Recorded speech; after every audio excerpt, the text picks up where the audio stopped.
pradžia bus labai oficiali. Kantrybės pradėtiems darbams užbaigti, kūrybinio impulso naujoms idėjoms, lengvos laimės rankos ir džiugios šventinės nuotaikos.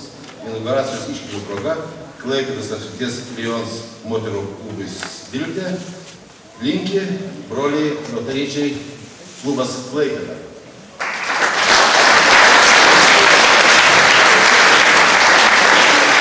Dėkuoju, mano prezidentė.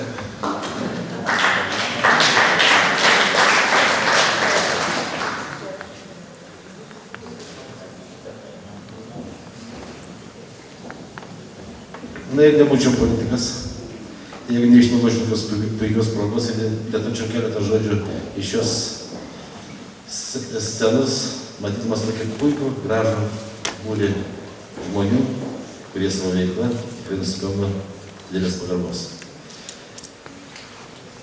Pirmiausiai, aišku, sveikinom mielas klaipėdietis šitą puikų klubą. Man labai patiko vienos šiandien inauguruotos klubo narės devizas. Ten apie verslą ir apie virusą. Buvo labai taikliai ir puikiai pasakyta. Tai noriu pabrėždamas tai ir pasakyti, kad iškilmės taip pat pasibaigs. Ir reikės pateisinti tą vardą, reikės tą veiklą, kurią jūs pasišventite, reikės ją šventai ir vykdyti. Na, o mes vyrai pasižadame jums padėti.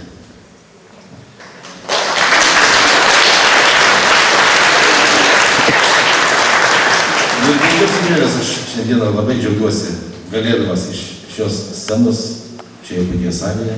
Beje, mes ją pasistatėme prieš nepilnus 4 mėnesius. Patikėme dovaną klaipėdiečiams prieš naujosius metus. Džiaugiuosi galėdamas jūs pasveikinti Klaipėdoje. Klaipėdoje, kuri šiais metais Liepos pabaigoje švęs savo 753 metų gimtadienį.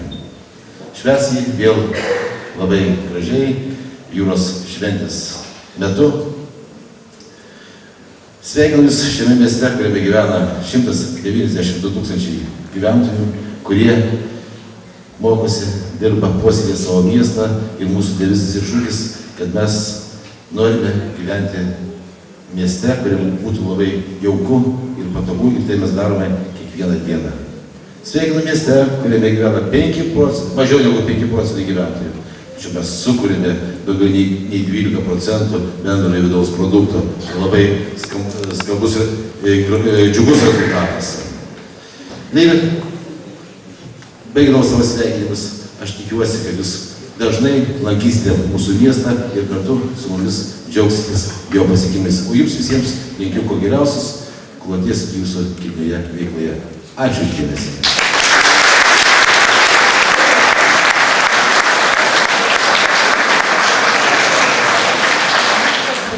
Labas vakaras, buvom ant scenos ir nekartą nepasisveikinome. Dėkui labai, kad atvykote.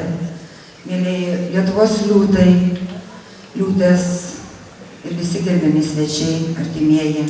Labai dėkoju antrom mūsų pusėm, kurios dar nepyksta, kai mes dažnai renkamės į būrį šitą mūsų gražus mintis. Kiekvienas žmogus privalo kažką duoti gero gyvenime. Visur kalbama yra imkime iš gyvenimo, bet mes sugebėkime ir duoti gyvenimą kažką. Tai nereiškia, kad turime materialiai duoti kažką.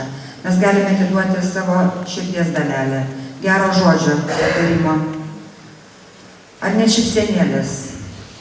Tad manau, kad tikrai kiekvienas klubo narys, ne tik mūsų klubo, bet ir visos Lietuvos liūtų klubo nariai šitą gali padaryti. Mūsų moteris prisiekia tarnauti ir mes tikrai tarnausime. Kiek tik galėsime, tiek tarnausime. Aišku, be pagalbos mūsų vyrų mes šitai padaryti negalime, ačiū jums vyrai. Ir mes prižadame prieš visą Lietuvą, kad tikrai mes nepavėsime mūsų pažado tarnauti.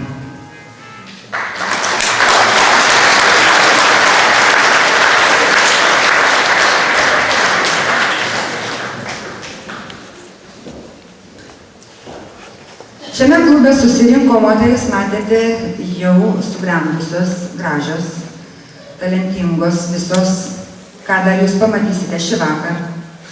Mes jau užauginome savo praktiškai visos vaikus, jau kai kurios turime ir anūkus. Vaikai mums taip pat daro dovanėles. Štai anūkė mano šiandien pašoko, kurią užaugino mano vyresnioji dukra. Kita mano dukra taip pat mums, mūsų klubui ir mūsų visiems svečiam paruošė staigmeną, dovanėlę. Pirmam tostui kviečiame visus užlipti ant aukšto foje, kurioje bus atidaryta paroda. Pirmoji paroda. Tai yra foto paroda mūsų moterų veidų. Prašom įsidėmėti mus visas. Apžiūrėti galite iš arčiau nesigėdindami. O toliau bendrausime prie furšeto stalo, taip pat dar bus krikštynos, kur vyrai iš Plungės žada labai karštai mus pakrikštyti. Taigi prašome į antrą aukštą parodos atidarymą ir pirmą tostą pakelti už mus, už naują klubą. O tada leidžiame žemyn. Pirmo aukšto foje mūsų laukia furšetas. Pasistiprinkime.